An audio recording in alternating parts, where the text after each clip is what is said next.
On the weekend of April 27th, Avengers Infinity War opened to the public. The movie, which is the 19th installment in the MCU, released in the 10-year anniversary of that MCU, was one of the most anticipated movies of the year, if not the most. It was hailed by critics, shattered records left and right at the box office, and left audiences stunned. In this roundtable, I am joined by Robb Gallo and Tom Connors. Hello, everybody. Hello. And we will be discussing all aspects of Avengers Infinity War, including the box office, our expectations going in, the response to the movie, and what we thought about the story, the characters, the numerous deaths, as well as what comes next. Let us begin with the box office. Robb, do you have the figures ready?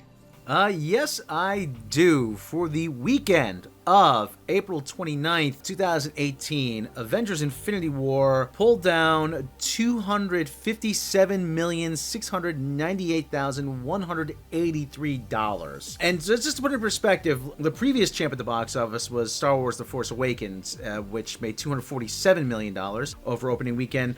Jurassic World made $208 million. The first Avengers movie made $207 million, and Star Wars The Last Jedi made $220 million, and Black Panther, the most recent Marvel movie, made $202 million over its opening weekend. Through Monday, worldwide, according to Deadline, Infinity War has made $726 million at the global box office and should break $1 billion by Friday. So that's a lot of bread. That is, any way you slice it, it's a juggernaut.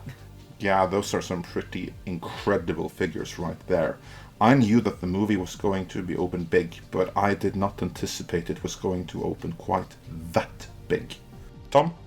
I think you undersold it a little bit in the intro, Andre, when you said the most anticipated film of the year. This is definitely the most anticipated film of the decade, if not for the last few years since they started teasing Thanos, especially for anybody who's even familiar with what weight that character brings to the table for the Marvel Universe. And leading up to this, I think it needs to be noted, and I think that really shows in those numbers that Robb brought up, is Marvel has shown in the last few movies that they can keep just bringing in more and more butts into the theaters, even more so than the last film. Yeah, I also noticed because I happened to be in America last week, the week of release, and I noticed this movie was everywhere. All the TV spots was on all the time, and the posters were everywhere, and everyone was even talking about it, which I thought was pretty amazing. Yeah, we keep hearing about, there's superhero fatigue, there's superhero fatigue. No, there isn't. There is no superhero fatigue, and I think this closes the case on that. You put out a movie like this, people are going to show up. There's shitty superhero movie fatigue. Exactly. There's bad movie fatigue, is what it is. There is this big tentpole fatigue, though, because in the U.S. we were used to getting, a half a dozen big movies in the summertime, maybe a couple in the winter. We're getting them all year round now. There's just so much gluttony of these big $100+ million action movies. On the other hand, we had this coming off of Black Panther, Guardians of the Galaxy Volume 2, Thor Ragnarok. This coming off of all that success. We've said it before that they're firing on all cylinders, but before we started recording, I wish there was a way I could express that this movie was so much more than anything we've gotten in the series before, on a level that we've never gotten before. That's where I said it's like a Lord of the Ring level. It's hugeness to it. It transcended being a movie, and it became an event. That's what it became. It's not just a tentpole; it's an event. Yeah. Even though they always were events, this is just even bigger. Yeah. It's been an event so far, though. It's going to be interesting to see how it holds up, because for most Marvel movies, people leave them really happy and excited, as if they left a rock and roll concert. With this movie, not so much. So it's going to be interesting to see how the repeat viewings are. Is it going to continue to be big and suck the air out of every other movie that's coming next, just like Black Panther did and the original Avengers did before that? Or is this going to taper off pretty quickly? What do you guys think about that? I think it's going to have pretty good legs. The real test is going to be in a couple weeks when Deadpool arrives in theaters. How that's going to fare against this. I think there's enough detail in it for people to watch it again, to have repeated viewings. There's a few things that I missed, but I think it's going to have enough legs to carry at least through mid-June. Honestly, first look at what Black Panther did. Nobody expected Black Panther to hang on as long as it did. Granted, that was a little bit different situation, but same thing with Thor and with Guardians before it. And I think both Thor and Guardians set us up as far as like big losses and walking out of the movie, that even though we felt good walking out of those movies, there still were some heavy hits in those movies kind of setting us up for this. And though it was a somber feeling both times that I saw the movie when everybody left, I still felt that there's going to be a lot of people going back, which I did too. Like with Rob said, there's stuff that you can go back into and catch the second time around that you may not have caught the first time, because like I was saying before, of how big this movie is and how much there is in it. And that can't be downplayed in any way considering the accomplishment they made on screen, because any other time this would turn into a big clusterfuck. Speaking of which, like so many others, we have to make that comparison, even if we take no delight in it. Avengers Infinity War has, in its first 4 days of release, exceeded what Justice League was able to gross worldwide during the course of its entire theatrical run. Any thoughts about that, Rob? We knew it was going to do big numbers, and Infinity War had something that Justice League didn't have. That's a setup. It literally set this up over the last 8 years, where Justice League was set up over 8 months with characters you like and want to spend time with and want to see succeed and become invested in. Yeah, we're all familiar with the DC characters, but there was no setup. We're not invested in that universe. So really not that surprising to me. Well, after that classy segue with Andre, there's really not much more you can get to that's classier than that when it comes to this, because Marvel earned this. And to this point, they spent the time, they took the initiative to make sure that we got invested in this universe, so that when the stakes were this high, regardless of what happened, we are with them. And that's where I was thinking after the movie, and what we were kind of talking about before we were recording, and what we're going to probably get into in a little bit, but not to get into it too much now, is that how people reacted to the movie. I think people are willing to give Marvel a chance. They're not going to jump to a conclusion like they would with, say, like Justice League or some of the other comic book movies out there, because they haven't earned that trust. That's the big thing. Marvel has definitely earned our trust as far as we're willing to let the team show us what they got before we go, wait a fucking minute, that was horrible. That's my feeling on that, I guess. I mean, it's a little off of what Justice League, but yeah. But there's actually a scene from Rick and Morty from Interdimensional Cable, and they're getting ready to turn a channel, and Rick says, no, wait, let's see where they're going with this. That's what Marvel has earned. Marvel has earned the audience trust enough to where the audience can say, wait a minute, let's see where they're going with this. And that's one thing that Warner Brothers hasn't earned with a Justice League movie or any of their other movies as of yet. Right, and that's what I was getting to. Back around to that was Batman v Superman drove everybody away. Yeah, I think that this massive success for Disney has to be really painful for Warner to observe, because it's just going to rub salt in the wound of how badly they have mismanaged their DC characters. So all we can do is hope that they look at the lessons that they should learn. So far, they haven't learned them. So far, they seem to still be going for this half-assed filmmaker-driven approach, which really hasn't worked out for them. So yeah, we'll see how that turns out in the end. But that is a topic for another video. On the same note, what do you think this does to Lucasfilm, though? Even though they're part of the House of Mouse, I mean, they have the same approach almost as Warner Brothers, filmmaker-driven types of film, and you have Marvel and Kevin Feige saying, no, this is how it's done. I mean, I don't think there's very much a rivalry between Kathleen Kennedy and Kevin Feige, but at the same time, you almost have the same dynamic. Star Wars used to own the blockbuster real estate, and now, they've been supplanted by Marvel. I think that conversation is going to be all the more relevant after Solo, and we see how that is doing. And then I think that any rivalry between Marvel and Star Wars and Kennedy and Feige is really going to be much more relevant than it is right now in this moment. Right now in this moment, I think Disney are just basking in the glory of having both Star Wars and Marvel and both be immensely successful. But one is, as you pointed out, now more successful than the other. And it really shouldn't be that way. So one property isn't managed as well as it should be. So we'll see after Solo comes out how that is received. Because, yeah, Disney needs to do some house cleaning of their own. Just not in the Marvel division. But both of those are topics for other videos. So let's get back to the topic at hand, namely Avengers Infinity War. Because the movie was obviously immensely hyped.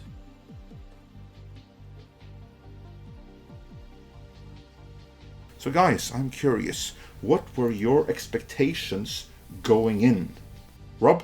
Well, of course, I'd been familiar with all the characters from reading the comics for years. I was familiar with Thanos from reading Silver Surfer, and my primers really were all the Marvel movies from Iron Man in 2008 all the way up through Thor Ragnarok, which this movie directly fed into. I purposefully stayed away from all spoilers. I was really pumped going in, but at the same time I was like really scared. I was like, oh shit, what's gonna happen to Earth's mightiest heroes? Because I'd heard some things, but I still wanted to stay away from spoilers. It was sort of a balance of those two aspects when I sat down to watch the movie finally. But I was really, really excited about it. I was vaguely familiar with the storyline of Infinity Gauntlet and the Infinity War, but then later on when it came to Civil War, I actually had the graphic novel Civil War, and I started to read it, and I'm like, you know what, I don't want to spoil anything, kind of like what Rob said. I don't want to give anything away. So since then I've kind of avoided getting into anything related to the comic, because I just wanted to go in purely enjoying what the film was going to give to me. Because up to this point, my expectations were actually really high, and I had to temper myself going into it, because I was really thinking that this was going to be big, and I had to calm myself down, because I'm like, I know this is going to be huge. I know this is, like Rob said, leading up to 10 years. We've never seen anything like this before. There's even television shows that haven't been able to sustain this type of a following as far as keeping me interested and invested in these characters, and to pull off this big of a finale like this, the closest thing I could think of is maybe like Smallville, and that did a piss poor job of it. This, going into it, I mean, I literally was like, I'm not sure if this is going to be as good as I'm hoping it's going to be, because I have such high expectations after Thor Ragnarok, like you said, and all the previous films leading up to it. And it just, and Black Panther was good, but I was worried because on the level of that had some issues with the CGI. So I'm like, oh God, this movie's going to be even heavier in the computer generated areas. This is going to be worse there. So I had that worry going into it too. And as far as that goes, we'll talk about how we feel about the movie later on, but I was just like sitting there on the edge of my seat, literally going into the movie. Andre, what was your expectations going in? Well, this time I was actually more hyped by the comics than the other movies, because I'm a huge fan of the Marvel cosmic comic storyline. And I first read the Infinity Gauntlet in a trade paperback form back in, 2009, 2010, something like that. And honestly, it's not friendly for new readers at all. I didn't get half of it. Well, I got it, but I didn't know half the characters. I didn't know who Pip was. I didn't know who Adam Warlock was. The story was just so, felt like half the thing was missing. So then I went back and I got the Adam Warlock stories by Jim Starlin, and I read the first few Thanos stories.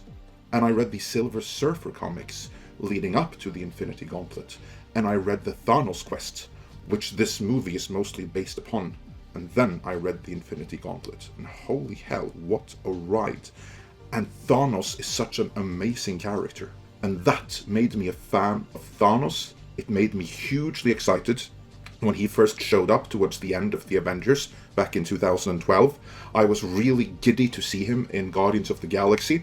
I was pretty let down by his cameo in Age of Ultron, but I was really, really excited for Infinity War. Not because it was the conclusion of the Marvel movies up till this point, that was a bonus, but because it was a Thanos movie. So that was my expectation going in. This is Thanos done right. At least I hoped it would be done right. As it turned out, there were some pretty major changes in the Thanos character, and the Infinity Gauntlet storyline for that matter as well, as is Marvel's way. How did that work? We'll get back to that. But anyway, I was really excited going in, suffice to say. I'm more excited for this than I have been for most other Marvel movies for quite some time.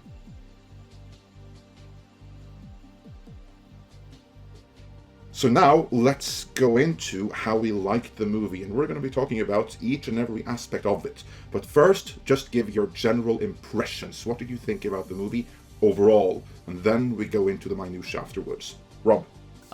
What did I think of the movie overall? That's kind of tough to put in words. Like I said, it was a huge roller coaster ride. Very emotional ending, I thought. The pace, it was nonstop from beginning to end. It just kept you going. I'm like, as soon as you thought it was going to relent, okay, then they threw something else at you. Then they threw something else at you. Then they hardly pumped the brakes at all, it seemed like. It absolutely exhausted.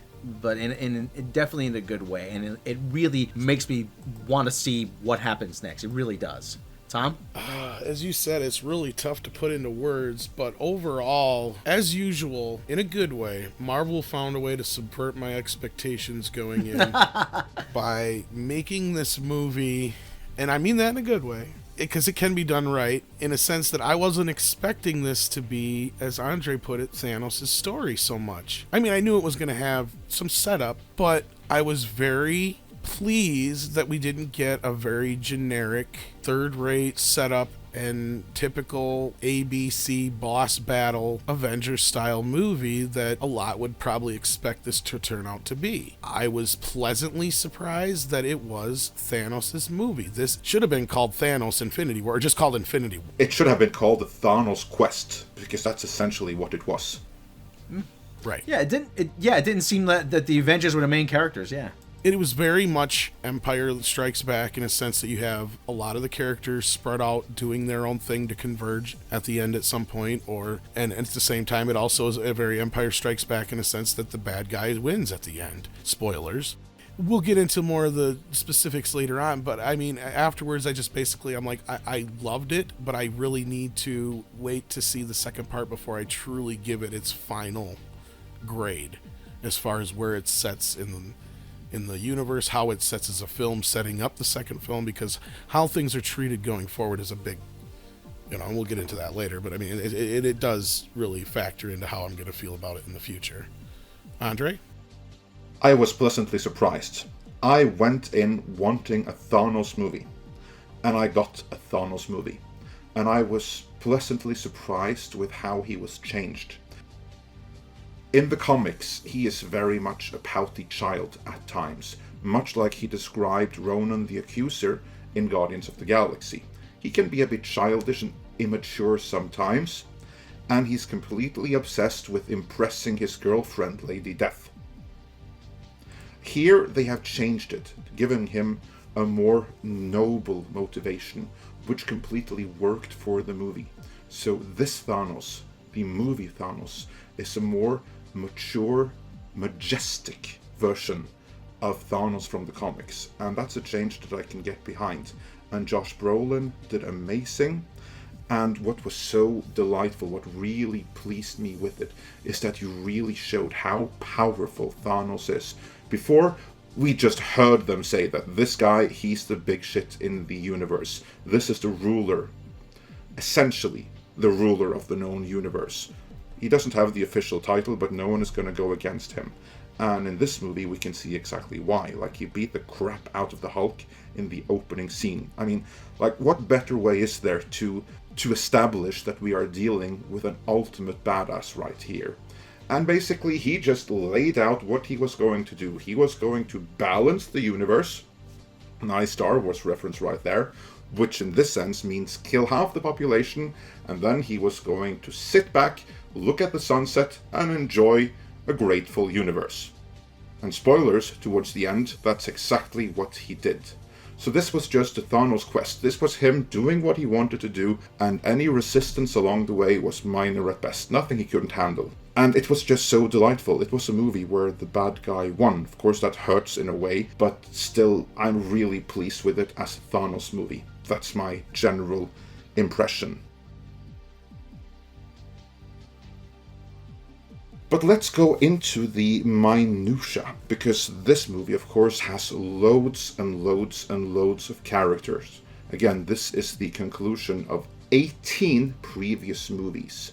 So what did you all think about the story and the pace and the moments awarded each character? Rob? Surprisingly, I didn't feel that any of the characters got shortchanged. Yeah, I would like to have seen a little bit more of Spider-Man, but actually everybody I felt had adequate screen time. And the different pairings, actually, I found interesting. The way all those plot lines converge was done well. And the pace of it, actually, it didn't feel like a 2.5-hour movie. It really didn't. I was like, really? It's over? I'm like, wow, that was kind of quick. That's how you can tell when a movie is paced well, is that when you don't feel as if you're sitting there watching however elapsed time is going by, you know? Some movies tend to drag. I'm like, this actually was like, wow, it's over already. Holy cow. A few times it felt like sensory overload, but then they would pull it back and then they would let you rest before going into the next thing, which I kind of like. But it was actually very well put together. Tom, what did you think?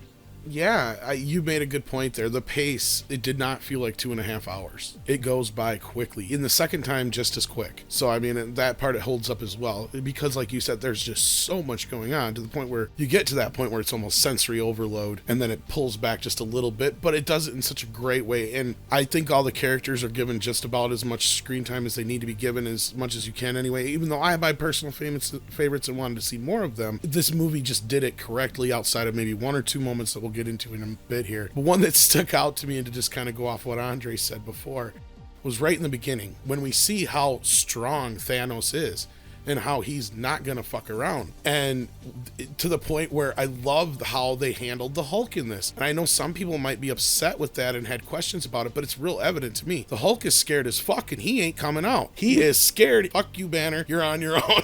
That's the way he is. It was the best part. Every time he's like, no! They show through that character right there how strong this other character is, because Hulk ain't afraid of nothing. Now Hulk's afraid of something, and it's Thanos, and he's, like Andre said, they handled him just like the Godfather. Nobody's gonna fuck with this guy, and they handled him well. They made him majestic. They made you understand, even though you don't agree with what he's doing, you understand why he's doing it, like good villains in any good story, because they don't think they're the villain, and you can understand why they don't think they're the villain, and this movie did it wonderfully. It handled almost every one of the characters and how they interact with each other. And one thing that the Marvel comics were always well known for, and that was how the character dynamics worked together in a team and worked against each other, and it showed throughout the movie very well, outside of the one thing, and that was kind of how Star-Lord reacted at the end. And that's the one thing I've seen a lot of people react to. But like I said, we'll get into more of that here in a little bit. But yeah, so Andre, what about you? Yeah, well, I'm one of those people that actually disagree with you on the Hulk. But we'll get back into each and every character later on. Suffice to say, though, that I think that the movie, structurally, was handled as well as it possibly could be, given that this is the direct continuation of 18 other movies. The thing to keep in mind here is that there is no way that this movie could ever work completely as a standalone movie. If you go into this movie without having seen any previous Marvel movies, you can do that with Black Panther. You can do that with Guardians of the Galaxy. You can do that to most of them. You can go in cold. But enjoy this movie, you need to have seen at least 10 other movies. You go cold into this one, you're gonna be pretty lost pretty soon, I would imagine. And the problem with that is that this movie has to basically converge so many storylines that it's gonna have to travel so back and forth between so many locations, just by the nature of what it is, and that can be a little bit jarring, which is kind of detrimental to the movie as a standalone movie, and which is why I think no one is going to have this as their favorite Marvel movie. But there's no other way to do it. Like, you kind of like have to see this movie as a season finale. So I think that the pacing for a standalone movie wasn't great, but it was as good as it possibly can be, given what the movie is and what it tries to achieve. So I don't think that anyone could have done it better than what was done here. The characters all got their moments. True, there were many characters that I would have liked to see more of. But if you had done more, that kind of like would shift the weight and the balance of the movie, which might have been detrimental to it. So yeah, I think there were some issues in terms of pace, but none that could have been avoided. But then let's get into the nitty-gritty of the characters, and here there are some controversial things, and we mentioned some already, which some people dig and other people don't dig, and we have one such example right here in this panel, namely the Hulk.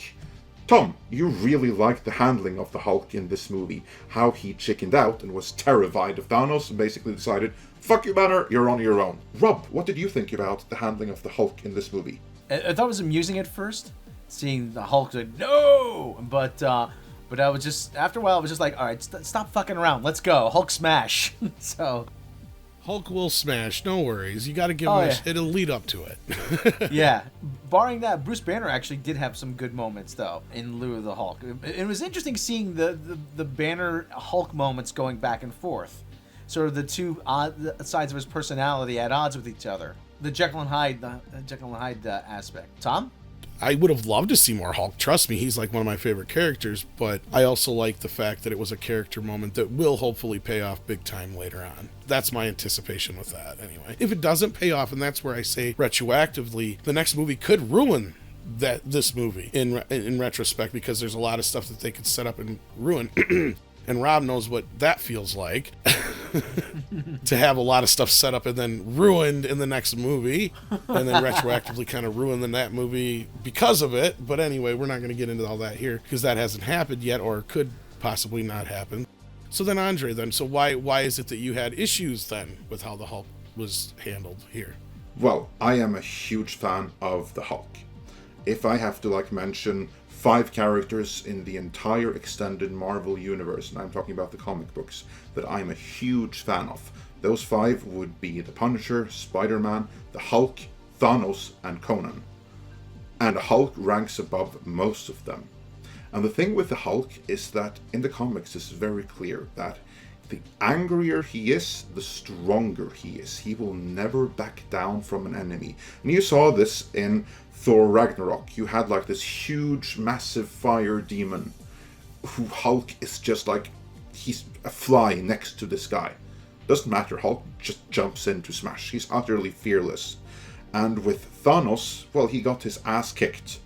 But he got his ass kicked by the Abomination far worse. That didn't stop him. But here he just got beat up for 30 seconds or something, and he's completely a cowering chicken shit after that. I mean, come on, that's not the Hulk. That's completely out of character with what has been established up until this point. So I hope there is more to it. I hope that he really gets a massive comeback in the next movie, because that is one thing I was really unhappy with. The Hulk doesn't chicken away like that. Not after getting pummeled a little bit. It happened quick, like you said. And I think that was the whole point, was that's the hardest he's ever been hit, probably. And he was out for a while. When he was up against the Abomination and stuff like that, yeah, it was a tough fight. But he was out until he got to Earth or whatever, basically, when he was turning back. Yeah, that should just have made him all the more angry and stronger, and just kept coming back more and more harder and harder, like freaking Rocky Balboa. And that's the one thing I do give the old Hulk movie credit for, was they did establish, he got bigger and angry and all that kind of stuff throughout the movie whenever that stuff happened. That was something they never established in the MCU, that he did get bigger and angrier. That was something I felt like they never wanted to mess with. If that's the case, then I could buy being the fact that he got beat down that fast, that hard, he would be that scared to come out and deal with Thanos again. But he will deal with Thanos again, I'm sure. Yeah, I'm sure as well, but as a fan of the character, I did not like that. But in defense, I think that's the point of the thing that I was getting to, is like you said, he went up against a monster that was, he was a flea in comparison to, and kicked its ass for a moment there. I think that's the whole point, is he's used to having that more control and more strength, and he had no control when it came to Thanos, and I think that's going to be the big part of his fears. He can't control the fight, is part of the problem. Yeah, that's obviously what they were going for. Another character whose actions were quite controversial in the movie was Star-Lord. because Star-Lord came up with this plan. Not the sucky plan that Iron Man had, but his own plan of basically just distracting, confusing Thanos, getting him halfway asleep, and then taking the Infinity Gauntlet of him. And that plan was actually working until Star-Lord himself went and messed it up. Rob, what did you think about that? You know, when I was watching it, I was just like saying, come on, just take the gauntlet off him, take it off. Then it's just like, this is not going to go well. That's all I could think of. It's like as Star-Lord became angrier and angrier, and like, you kind of knew it was going to go there. It was still upsetting to see, you know? And the plan was working. As you said, the plan was working. And Spider-Man almost had gotten the Infinity Gauntlet off of him, too. But alas, it was not to be. Tom? They do set up Peter to a point where he is a bit impulsive, or, well, very impulsive. And really, where he fucked up wasn't so much hitting Thanos, it was hitting Mantis's hand in the end, because then she wasn't able to keep him under sedation. And really, you know, I had a hard time thinking, even though he's that impulsive, that he would be able to keep his cool until the gauntlet's off and then take his frustration out on Thanos. But of course, then the movie wouldn't have happened. That's one of those points where you get to where it's like you almost have to have it happen because movie. And that was one of the only parts in the movie where I kind of felt like that, where it was almost like it had to be that way just because they had to do it like this because they set themselves up to this point. And frankly, it didn't really need to get to that point because Thanos was that strong of a character already that it didn't even need to get that far. He could have just broke free, really. You didn't have to put Star-Lord in that position to where he's the reason. And then he phases out anyway, so it's kind of pointless in the end. Because I was going to say, if it had more to do with he's stuck around and he's still around and everybody else is dead but Rocket, you know, as far as the Guardians go, he would feel more guilt that way even. And so you don't really have that now until the character's brought back, and at which point it probably won't matter, but we'll talk about that probably here in a little bit. But, yeah, that just kind of didn't sit right with me, but it wasn't bad enough to bring the whole movie down.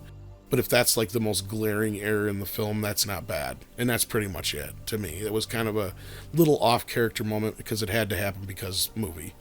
I didn't like it because it was kind of like character assassination of Star-Lord in a way. Yeah. However, that being said, it was in character with what has been established before. I mean, this is an extremely impulsive guy who will take risks and do stuff on a whim. We saw like this, for instance, in Guardians of the Galaxy Volume 2, with, for instance, when Ego let it slip that he was the one who actually put the cancer in his mother's head. Guns blazing right away, which of course was a very different situation, but it kind of established that this is an impulsive guy, and if someone is responsible for the death of someone close to him, he's not going to stop and think. And also, this should be said though, think back to how Tony Stark reacted to the revelation that it was the Winter Soldier that actually killed his parents. Like, the Winter Soldier was brainwashed, he didn't do it out of his own free will or anything, but it was his body that executed it. Look at his reaction. Imagine if it had been Tony Stark in that position and he just learned that Pepper Potts had died. How would he have reacted? Would he have kept his cool, or would he have reacted much like Star-Lord did? Well, one thing I will say about Civil War, because I think this is at least the way I perceive it in the movie, is that Tony isn't attacking over the fact that it was the Winter Soldier so much because he knew he was under control. It was that Cap knew and didn't tell him. I think that's what set him off more, to be honest. But I mean, that's nothing to do with this part here. And like I said, I agree with the simple fact that he is very impulsive, and it just was so telegraphed from a mile away. I think they should have put him with just a little bit more character struggle there before it actually led to that point, maybe. But it worked for the movie overall. Like I said, if that's the worst thing in the movie, that's not bad. So yeah, but still, I agree with everyone who thought that was a bad moment. That was a bad look on Peter Quill. Like, granted, Thanos, he probably would have snapped out of that and taken everything over anyway, because clearly, even without the gauntlet, Thanos is a force to be reckoned with. But still, that was a pretty bad moment. Speaking of other characters, a surprise cameo was Red Skull. How did you react to seeing him again? Rob? I literally said, no way! It's the Red Skull!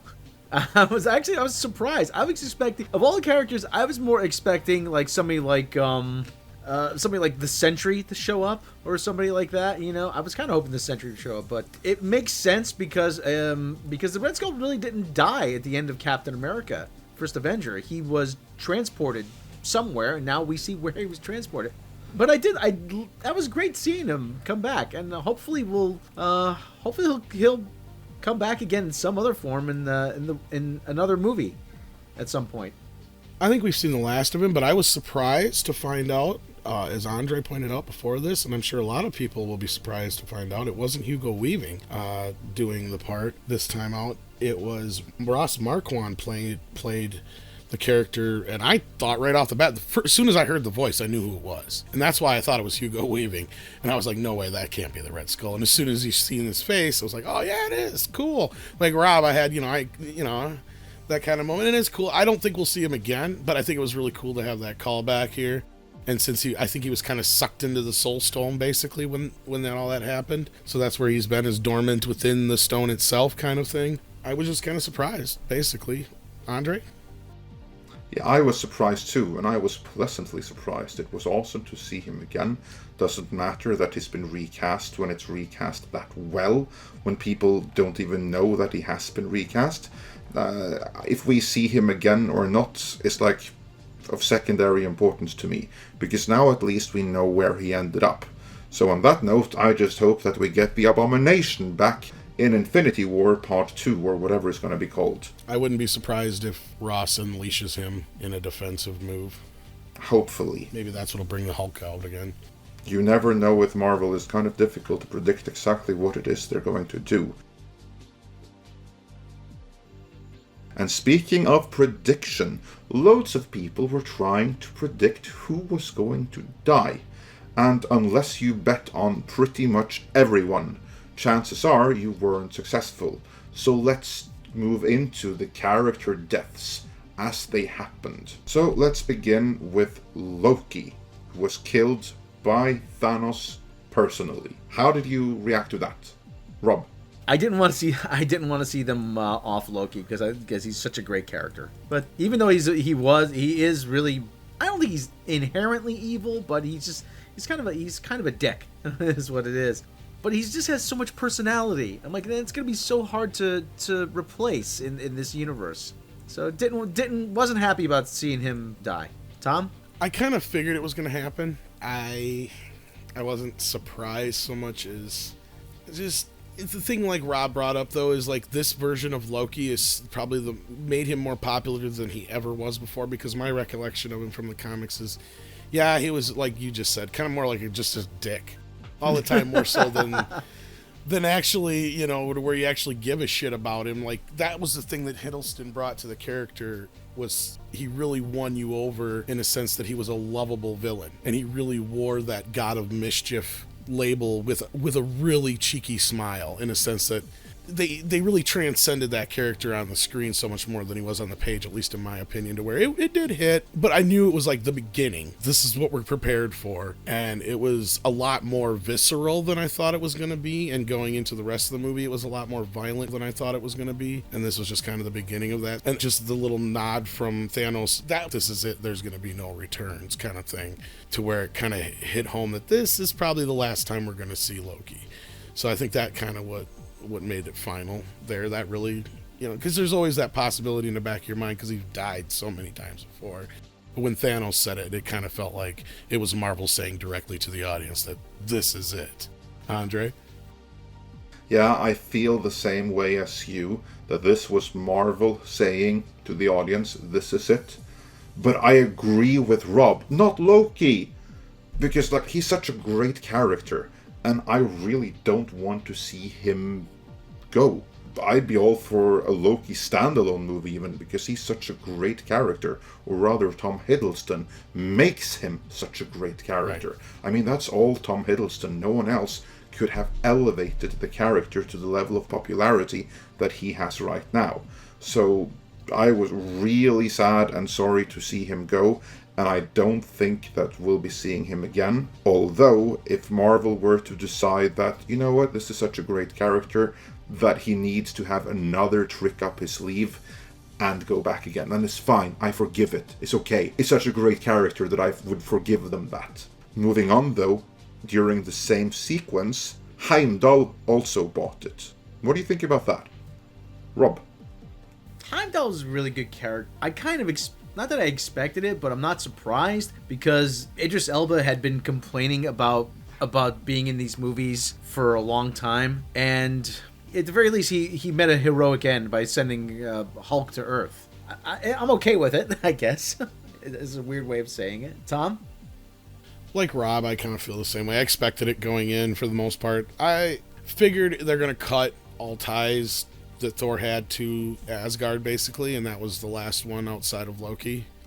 So it's not surprising, again, what everything Rob said too, with Idris Elba seemingly not happy in the part and all that kind of stuff, even though he got a bit of a beefed up bit in Ragnarok compared to the other films, it seemed like. But regardless, it was an inevitable loss, and I'm sure it didn't hit people as hard as Loki, and that may be why Idris Elba was so upset. But he was, like I said, he kind of represented Asgard in a sense that he was the gatekeeper from the start, so it was more than obvious that if Thanos was going to completely kill off Asgard, that was the last thing. Which was weird, because why didn't he leave half the people alive? That was the only other thing I had a question of in the beginning too. You would think he would have left half of them alive, because that was his whole thing, but I'm sure they were all fighting back too, so regardless. As for Heimdall, I was not surprised to see him go, and I don't even mind seeing him go. As you both stated, Idris Elba has made it clear that it's not a role that he's happy about playing. So now he got out of it, which I'm sure he is happy about, and it's a character that I don't have all that much affection for, even if he's cool and all that, so I don't mind him going. However, I actually do believe that Thanos left maybe half of the Asgardians go. Because that's what he does. Like, he goes somewhere, he messes the place up, he kills half, and he lets the other half go. Like, remember, we did not see Valkyrie in this movie. We also did not see Miek, and we did not see Korg. So I am inclined to believe that those characters are all alive and well, and they're in an escape shuttle or something like that, heading for, I don't know, Earth, I guess, continuing to Earth. Maybe they're going to seek asylum in Norway or Iceland or something like that. Who knows? Because I am inclined to believe that half of the Asgardians are still alive, even if that was not made clear. Maybe we'll find out in the second part, yeah. And maybe we'll find out in the second part. That's something that I would have liked the movie to be more clear about. That's like one of my pet peeves right there. And then that brings us up to the next person to die by Thanos' hands, Gamora. Rob, your thoughts? That was actually pretty sad. It was very sad. And you could tell, actually, and this was actually a good moment in the film, because regardless if Thanos is a villain and how he treated Gamora over the years, she was his surrogate daughter, and you did get the feeling that he did love her. But he was not going to be stopped in his quest. So he sacrificed his adopted daughter. They actually referenced it back. That he was in pain because of it. You really felt that one. Tom, what'd you think of that one? It was probably the most emotionally impactful scene outside of one other death that we'll get to later. But again, it was kind of the beginning. It's something I've said from, I'm sure I've said it in some podcast at some point, but I know I've said it to you guys that we're going to hit that point where we know that these aren't going to stick. And this was one of the first ones where I'm like, is this going to stick? Because there's so many factors that like weigh against it and weigh for it. And a few of those real quick are, she's supposedly come back to finish filming the second film already, so there's that factor, but it could be flashbacks. And then there's the factor that James Gunn has mentioned that she's going to be a big part of the third film, but dealing with her death could be what he meant by that. So there's that factor too. So and then there's also the fact that she's signed up to do how many Avatar movies in the next few years. So there's a lot of different things weighing on both sides, and plus it's like hard to see them killing all the Guardians like that, or is she gonna stay dead? That's the big question. You know, I had going forward from that point on, everybody after that, I'm just kind of like, is this one final? Is this one really gonna stick? So, Andre? Yeah, I agree. That was really difficult to watch and really surprising because she's such an integral part of the Guardians of the Galaxy. And now she's suddenly gone. And it looked very, very final. Like they even zoomed in at her broken down corpse lying towards the bottom of that valley or whatever it was. So I kind of agree with what you said right there. James Gunn said that Gamora is going to be really important for the third Guardians of the Galaxy movie. Well, it could be that she's there in flashback and spirit, because they're dealing with her loss. Wouldn't surprise me. Like, that seemed very final. But then again, if I'm right about all that happening within the stone itself, it could very well be that she's alive, but she's just within the stone. So that's a way out there thing, but, and there's a lot of factors to it that could go into it. In the Marvel universe, we've learned nobody's ever truly dead. And it also would be in line with the comics, where people could reside inside of the Soul Gem for quite some time. That's what I took away from the movie. Yeah, they used to be saying about Marvel Comics, there's only two permanent deaths. That would be Uncle Ben and Bucky. And we've learned both of those aren't true anymore. And then there was the Vision, the final character to be killed by Thanos directly. What did you think about that? Rob? I like the Vision. I like this version of the Vision. So that one I was kind of disappointed. Hopefully he's backed up on a flash drive somewhere or something. I don't know, but that one was pretty bad. And did you notice they did the Optimus Prime thing where the body turned gray? Yes, I noticed that. Yeah. That I did. That was like a nice nod to Transformers, the good Transformers, not the Michael Bay Transformers. And just like when Vision was getting interesting, that's when they kill him, which was kind of a bummer. Tom, I think you made a point there about him being downloaded somewhere. I think Shuri, when she was messing with all the stuff to try and remove the stone, I have a feeling she may have done some kind of backup somewhere. So I think you're not wrong there.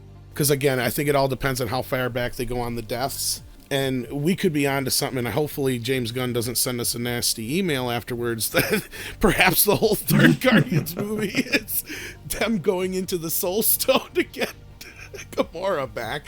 But, no, seriously though, because up to that point, like you said, that's one that he's dead and then he's brought back to life and then killed again. And he's a robot at heart, or, and even kind of put it in a funny way of putting it, but it's true. So he could be backed up back in Wakanda on their hard drive somewhere as well if they need to resurrect him later on without the stone. I'm sure they can come up with an alternate power source, since Tony's real good at that and Wakanda's so advanced that's not out of the realm of possibility. So again, this was one of the characters where I have a feeling this is not the last we've seen of him at all, and for him to have some kind of resurrection would not be above his character, the way he was brought to life in the first place. Andre? Yeah, it was pretty brutal way to die. I kind of also liked how they did it with the time travel aspect of it, where basically first they destroy the stone, like, haha, up yours, Thanos, you can't get this. Well, he already has the time stone, so yes, he can. That was pretty cool. Also, I do think that this death probably is permanent. If anything, I'd actually be a little bit disappointed if it wasn't, because Vision, yeah, he's a really cool character, but he's really not all that important to any of the ongoing storylines. Of course, he can be made to be important in the future if they so decide, but as of right now, he's a death that I don't mind too much. It's funny that you mentioned the Transformers, because yeah, it's true, they did the same thing that they did with Optimus Prime when he died, that he turned grey. And from what I gather, because I wasn't there myself, I didn't see that movie until I was in my teens.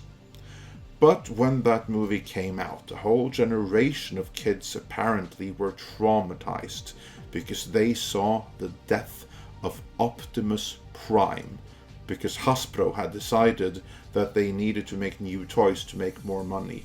But still, they killed off Optimus Prime, who was, in some sense, a surrogate father, and they all witnessed his brutal demise. And children apparently left that movie stunned and in shock because of it. And many did that from Infinity War 2, because of all the other deaths of people that were snapped out of existence. Now, these included, among others, Black Panther, Spider-Man, all the Guardians except for Rocket, and many more. What stood out to you about the people spirited away? Rob? Well, that it was pretty much just it was not that it was instantaneous. There was just this sort of eerie, almost like they were being whisked out of existence, like a breeze came by and just wiped them from existence. You know, it was eerie. Really, it was almost as if they'd never even existed in the first place. Tom? I think that they did it in a way so they would try and minimize a lot of the controversy that Andre was touching on, in a sense that I think most people walked away from the movie, as I think I kind of brought up before, with they know that a lot of these aren't going to stick, and there's reasons for that. I mean, they should have left enough of them alive that you could have questioned whether or not a lot of these characters were going to come back. But once they started killing characters that we know already have sequels in the works or already in the midst of filming or whatever, it's kind of difficult to walk away knowing that they're going to stick. They did a good job still building that weight up, but they should have been more selective about it. But I get it. They were trying to leave majority of the main Avengers is what they were trying to do, kind of. That was kind of in the story aspect of it's like, that core group, you know, like Thor, Captain America, and Iron Man are still left, yeah. With, Hulk and Black Widow, too. And we'll find out about Hawkeye. And I'm sure we'll get into that kind of stuff here in a little bit. But I think the one that they really kind of like, you know, I kind of shook my finger metaphorically or figuratively or whatever in my mind at Kevin Feige, however you want to put it, and said, you little shit, was when he did that with Spider-Man. That's tough. They should have, it was good cinema. But I don't know if that was really fair to the audience, because we know he's not gone, but they really, really did it up with that one. And I have a feeling that, and I've heard some people kind of talk about a little bit, that maybe that was just a tad too much, maybe, but it worked. I'm sure it got a lot of people like gasping, because when you get certain characters like that disappearing, you know, pulling on the heartstrings there, as I think Rob was going to say there. Yeah, and him saying, I'm sorry, Mr. Stark. I'm sorry, Mr. Stark. That was heart-wrenching. It really was. Yeah, I agree with both you guys. It was a great moment for the movie, but I think it's really undercut by the fact that we know this is likely to be a fake death. So it was something that you did for the movie, but at the same time, the audience is going to know this isn't going to stick.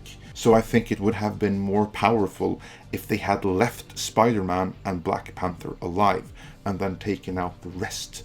I think that, if anything, would have been more impactful, because then you actually could have the doubt, wait, are they really gone forever? Because right now... And Star-Lord. Well, Star-Lord, that kind of was foreshadowed. I would be shocked, but not too shocked, if they all died permanently. Because remember this moment between Rocket Raccoon and Thor, where Rocket says to Thor, okay, so your brother died, your father is dead, you killed your sister, your mother is dead too. Basically, you've lost everyone that you care about. How do you really feel? You know what that was? That was foreshadowing. Because towards the end of the movie, That's the exact same position that Rocket Raccoon is in. Now everyone that he cared about, all the Guardians, his adopted family, they are now all gone, every last one of them. Now that could be quite the setup for Guardians of the Galaxy Part 3. But of course, since Spider-Man and Black Panther is gone, that kind of strongly suggests that all of the people whisked away probably are going to come back. And that kind of undercuts the moment a little bit. At least it did for me. And it also just reminded me of how much of the character development that Thor went through in Thor Ragnarok was kind of undone in this movie. Because that's kind of like the thing dealing with different directors and different narratives and each movie having to work on its own. That's, so Thor went through an arc with major change in Ragnarok. He lost his eye, he lost Mjolnir. What happened in this movie, he gained a new weapon in Stormbreaker, and he got a new eye. So very much of that was undone for the purposes of this movie. Now suddenly we're doing the same thing again, that we are getting new moments for this movie, which may be undone by the next, which to me is a little bit of fakery, and for that reason, I think it would have been better if they had left Spider-Man and Black Panther at the very least.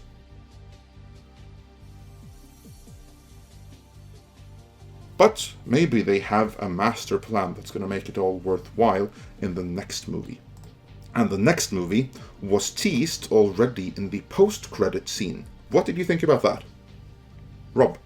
I thought it was a good tease, actually. That and for the people who see it and know what we're talking about. Actually, I had to explain this to a couple people in the parking lot, believe it or not, what that meant. In addition to the tease, we got Nick Fury. He sent the message out, and you saw Captain Marvel's logo. I'm hoping actually we're gonna see more characters show up who are gonna be play a bigger part in Phase 4, because that's really what it's gonna come down to. Cap is probably gonna say, okay, who out there is left? You know, who's still with us? Who can join the fight? Now it's got people curious to say, wait a minute, what does that mean for anyone who's not privy to that kind of information? So I thought it was good. I would like to have seen Brie Larson in the costume, but again, you don't want to give away too much, though. Tom? I agree, considering we've already gotten pictures of her. They could have teased her like a little more. Yeah.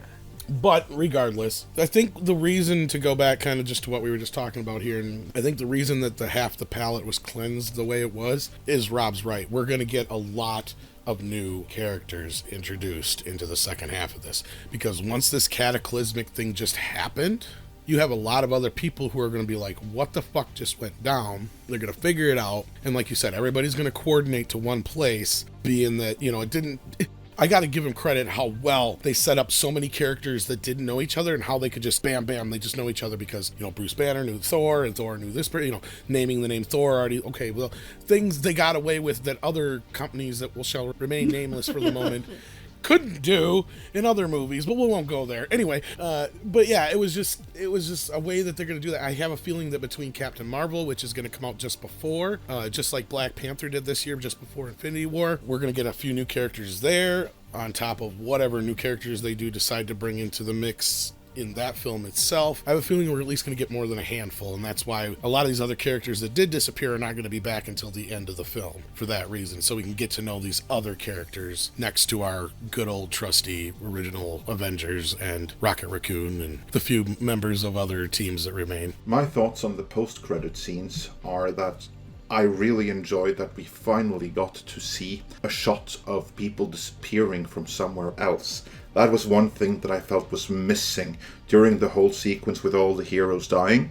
I really wish that there had been shots from random places in Dumpwater, Florida, or New York, or London, or Iceland, or Hong Kong, or Xandar, or wherever in the universe, that half of the people, they just whisk away everywhere, to make it clear that this wasn't just something that happened in the close vicinity to the people that we had been watching. This happened to everyone all over the entire universe. I wished that had been made clearer by the movie. Oh, I just got an email from Disney. You just gave away the first 5 minutes of Infinity War Part 2. Well, my pleasure. In any event, the other part that I really liked about this post-credit scene was that it showed Nick Fury pressing the red nuclear button.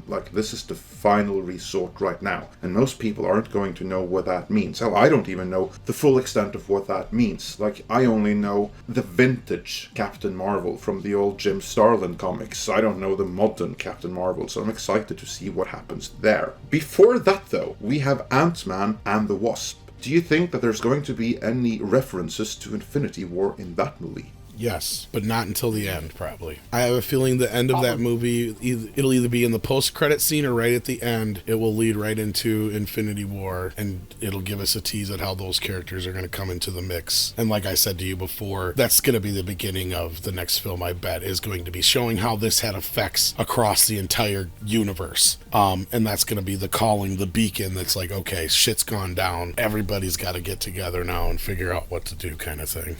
Yeah, I wouldn't doubt we see in a post-credit scene, like you see Xandar or whatever. Well, actually, Thanos laid waste. Yeah, I to did that Xandar, last week. Come to think of it, yeah, like half of those are probably already dead. Yeah, it's a little late for them, but I wouldn't doubt we see in a post-credit scene in Ant-Man and Wasp. You know, like I said, who's left? You see Captain America and Iron Man and Thor all gathered somewhere. Who's left? Suddenly, you know, you look at the door and Nova walks in, or Carol Danvers walks in. Who's to say Paul Rudd doesn't fade away and all we're left with is Wasp and she comes into the mix or something? You know what I'm just saying? You know. Yeah, exactly. Yeah, Wasp was an Avenger. I mean, so we're like I said, we're gonna have another setup before this, and then we'll get another setup in terms of post-credit scene probably in Captain Marvel in February. I think so too. Yeah. So, yeah. So, we're something. As far as direct reference, I don't think we're going to see a direct reference within Ant-Man and Wasp, other than the post-credit scene. I think it's very much going to feel like a standalone movie, and I would got to think somebody from Scott Lang's crew's got to vanish. You know, all of them can't be still around. So, if no one was being spared, right, and I would see that in a post-credit scene too. Yeah, I would bet. So that's my feeling on this. Or they might just to set up the timing, they might just have in a post-credit scene, Scott looks out the window and sees the spaceship. Yeah. From the first earlier part of Infinity War, so we kind of get an idea that this obviously happened beforehand. Yeah. So we don't know who's left, you know. But yeah, regardless. Yeah. So that's my take on it. Yeah, I agree. I certainly hope so. I really hope that we get to see people whisked out of existence in Ant-Man and the Wasp. Until then, though, what are your final thoughts on Avengers Infinity War? Rob? I think the best is yet to come. We left on a cliffhanger. Whatever they got lined up next, I don't see how you're going to be able to top this, but I'm thinking it's going to be something that it's going to become like a cornerstone event in this genre, and for a lot of people, like when they say, oh, I remember when I first saw Star Wars, I remember when I first saw Jaws, I remember when I first saw Superman. I think we're going to be having those discussions about Avengers Infinity War for quite a while, and when this finally gets bookended by the second film, all bets are off, really. I mean, we're going to see, this is going to be something that's going to be long remembered. Tom? I think that some people are going to underplay how important the movie is in the long run, but yeah, I think a lot's going to weigh on how it's handled going forward. But assuming we're in trustworthy hands to this point, which I don't give a shit at this point if we're called Marvel lovers, Feige figured it out.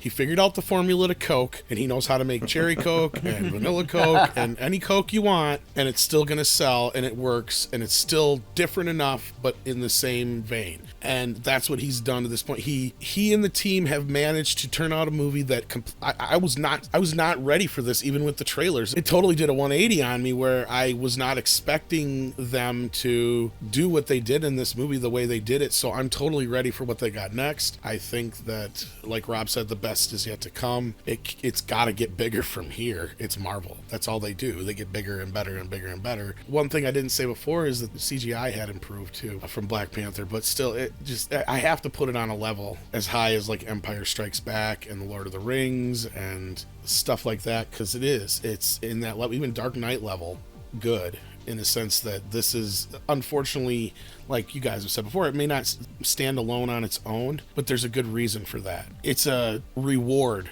for getting so far into these movies, and all those other movies are gateway movies into the Marvel Universe. And there's so many people that get turned on every day.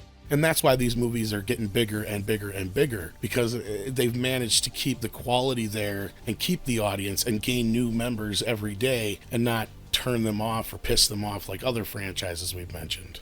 Yeah, I agree. I think that this is just the beginning of the end of this chapter of Marvel, but it's just the beginning of what Marvel is going to mean in pop culture. Because now we've had 10 years of the MCU. That means a whole generation raised on these movies. Like to many people, this is their Star Wars. And this, I think, is the Empire Strikes Back. And I know there are loads of people that don't like this movie, and I can perfectly well understand that, and understand why. Because there's a lot of character deaths, and it doesn't work all that well standalone. But still, I think this is a really solid entry into the Marvel franchise, and it's going to get people really excited about what is coming next. Well, that concludes our Avengers Infinity War discussion. For Andre, for Tom, and for myself, we'd like to thank you for joining us here on our Avengers Infinity War discussion, and we will catch you next time. If you like this video, then please click the subscribe button. And don't forget to click the bell icon to be notified for all the latest uploaded content. Due to recent changes to YouTube's monetization policies, we'd also like to ask you to please consider supporting Midnight's Edge and its sister channel Midnight's Edge After Dark through Patreon. As thanks for their support, patrons will receive early notifications of mini-documentaries, special behind-the-scenes making of the Edge videos, bloopers, outtakes, lost episodes, and more. You can support the channel for as little as $1 a month. Be sure to check back for news and analysis on the corporate politics behind your favorite genre movies, as well as updates and discussion here at Midnight's Edge.